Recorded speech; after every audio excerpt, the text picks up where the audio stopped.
Well, many Americans are finding themselves burdened by economic uncertainty. In fact, according to a recent survey from Debt.com, 69% of Americans say they're currently living paycheck to paycheck. That's the highest number in 4 years and up from 60% last year. The annual survey also showed 86% of Americans are creating a budget this year. That's a 4% drop from 2024 and the first time since 2018 that budget habits have declined. Since budgeting is an extremely important part of getting ahead financially, that's where we're going to start today as we try to make sense of your money. We are joined once again by mortgage banker Kayla Elam and her mother, Catherine Elam, former president of Junior Achievement of Southwest Virginia. Welcome, ladies. Thank you. Yes, we are dedicating the whole show to making people smarter about money. And let's start off by just creating a budget. Families have so much on their plates right now. Where do they start? I think you need to look at your day-to-day and how you live, number one. And we always say the old lesson of the needs versus wants. You have to be clear on what that's going to be like. And as we go through times and we realize that we've had fuel costs that go up and down, we're looking at the winter time coming, how are you going to heat your home? I think all the things that you have to look at that are the necessities that you're going to have, I'll say, for comfort, and also making sure that you're taking care of each other so you stay well through all of this. Because talking money a lot of times creates that additional stress, and we don't want that. Sure. Yeah. So why not talk about the things that you know are going to have to be a part of your day-to-day living? And that's what it's going to come down to. Look at your bills. Look at your cellular phone bills. Look at what you're maybe doing for internet. What are you doing also for your utilities? All these things that we don't always talk to our kids about, but they understand if it gets cold one night, or they don't have certain things that they can get if you have certain teenagers that can't get onto their cell phones or whatever. So these are things that they're not necessarily necessities, but if it's day to day and what helps you to be able to stay in your home and manage what you want to do with your family. Mm-hmm. What's your advice for a single person's budget?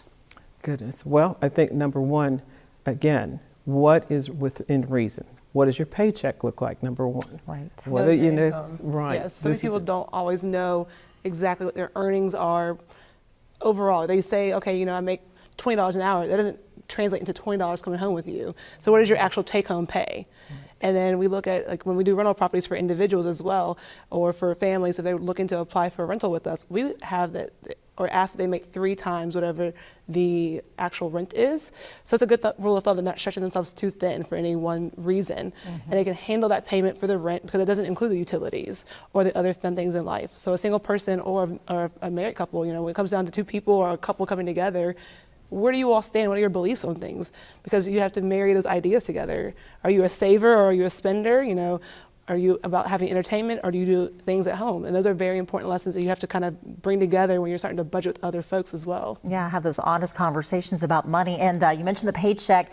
A lot of people don't necessarily understand their pay stub, even how to find it in this digital age. Sometimes it's a little bit clunky to get there. Right. Talk a little bit about those deductions and what's actually in your pay stub.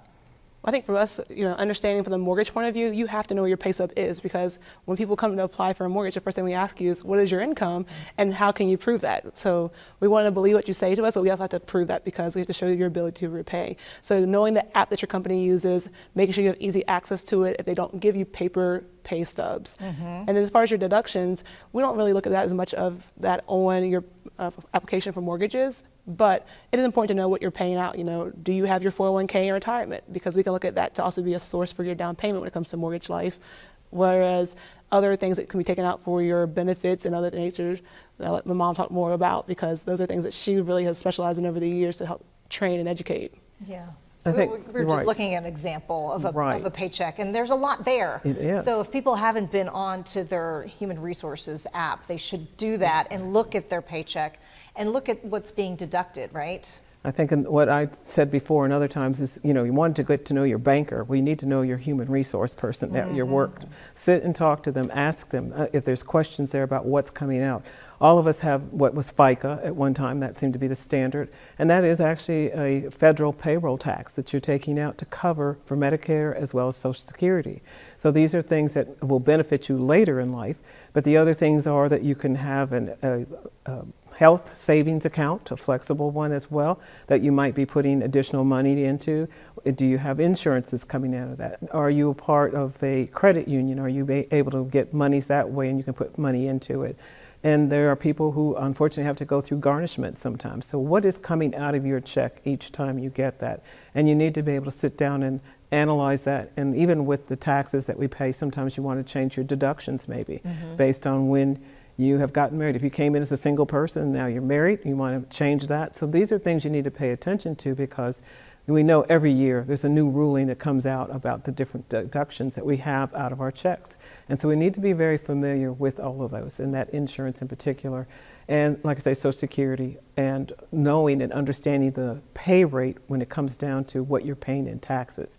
Because what you're making is also a federal thing. You can go on a website and look at that to kind of get an idea, and you should be able to look up online a lot of these things to find out how much is actually coming out. You can put your Social Security number in there. That's very important, and making sure that it's all lined up and your Social Security number is following you the way it should, because sometimes we have changes in our life and we forget to go back and change those important documents as we go to work. Because you work hard for your money, you should know Right. where all that is going, and to get an explanation of what these taxes are and what these fees are, and retirement and all those things. Yeah, just getting to know your HR person is very important. Right, exactly. And and benefits are worth a lot of money too. Yes, they are. You might be making a certain amount, but add on to the benefits, and that's a lot of money there too. So And some of those are pre-tax too, so you need to understand how much you're saving by doing some of these deductions as well. Yeah. So that's even more reason why you need to investigate a little bit more what you're having and what your company offers. Yes. And if you're working for yourself, there's even different rules and sets that you need to look into as well. Yeah, got to do your homework. yes, Yes, all right. by all means. Yes. Ladies, thank you so much. Yeah, Great great advice. information. Yes.